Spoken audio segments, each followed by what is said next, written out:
Bamford is back, baby. What have we been saying on this channel for weeks, for months, for years?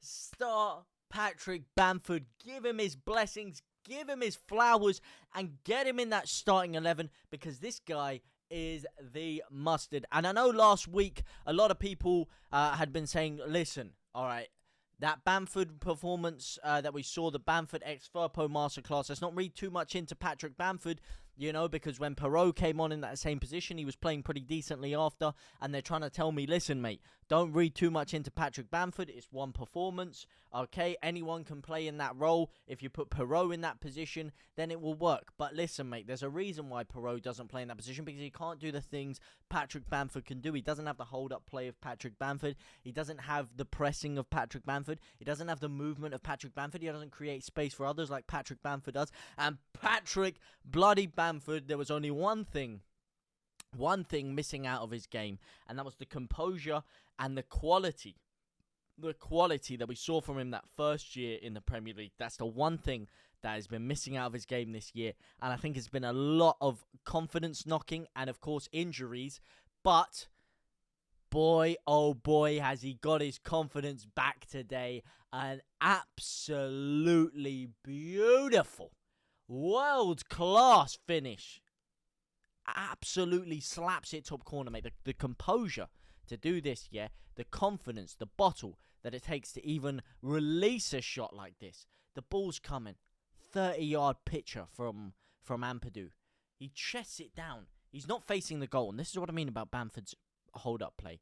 He's a good back-to-goal striker. Someone like Peterbrough, the reason why I don't think he quite works in this system, he's not quite as good back to goal as Patrick Bamford. He doesn't have the same kind of hold-up play. He doesn't have the balance. You've got to have a lot of balance. You've got to have poise if you're going to be playing in that kind of position. And he has that. He chests it down. He's facing away from goal. Pivots his body. And just slaps it. Absolutely rifles it. 30 yards. Top corner. Keeper has no chance. Because the speed of which he took the shot, the transition from chesting it down to volleying it was so quick, the keeper was rooted to the spot. He had absolutely no chance. It was such a quality finish, and I'm so happy for Patrick Bamford. Listen, I criticised him a lot last year. I know I did, but at the end of the day, this year, I think he's been hard done by. I think he's a great striker. I think the only thing that's been missing is his final third play, his composure. But today and last week, I'm seeing big improvements with him. And when he actually gets a shot, he can do some business. You know, he can do the business. The problem I've had with him this year, he hasn't had an opportunity. He hasn't really started many games for Leeds at all. I know he had injury problems, and Fart came out at the beginning. He said after last week, he said, listen, at the beginning of the season, I was going to be playing Patrick Bamford as my striker, but obviously injury problems precluded him from doing that. But now that he's back fit, I just think the team flows a lot better. And it was a cracking finish. And all round, I think it was a good performance from him as well. And the only reason I go a bit heavy on Patrick Bamford is because that goal for me, the assist even to Ampadu in the first half, the little chest down, those are the things that people don't quite notice. You know, the movement to get himself into the box.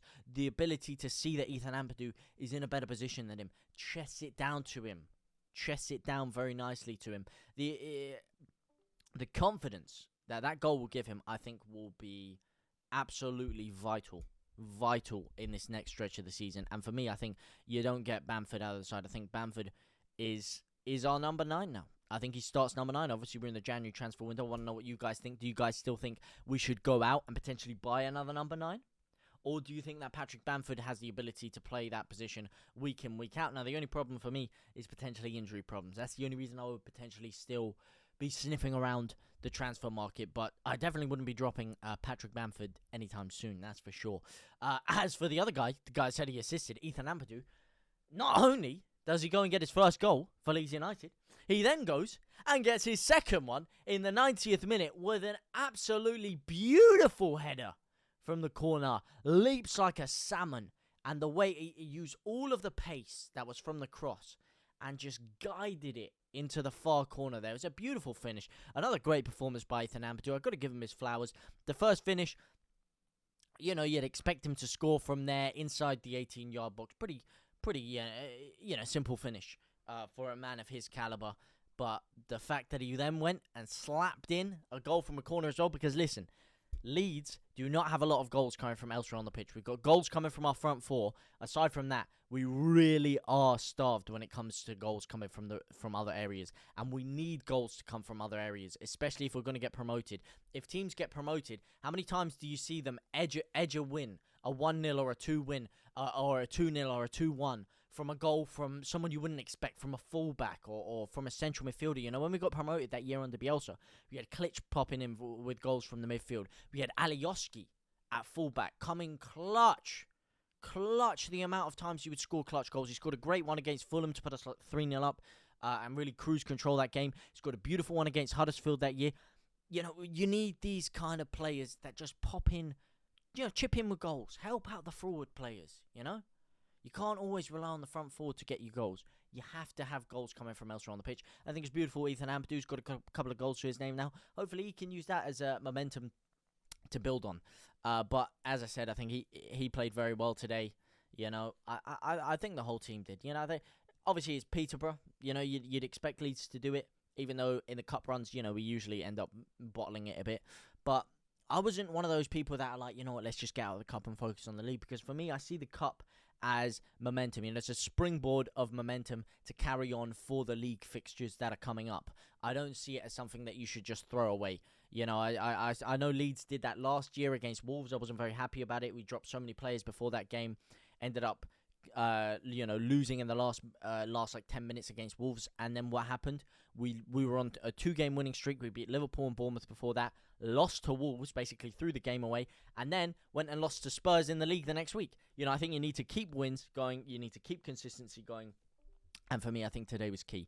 And I thought it was, was it a masterclass? No, but it was a convincing win. And we did the job, which we can't always say about Leeds in the cup. That's for sure. So I'm happy. Let me know what you guys think down in the comment section down below. For now, guys, I will see you very, very soon. Au revoir, my brothers and my sisters.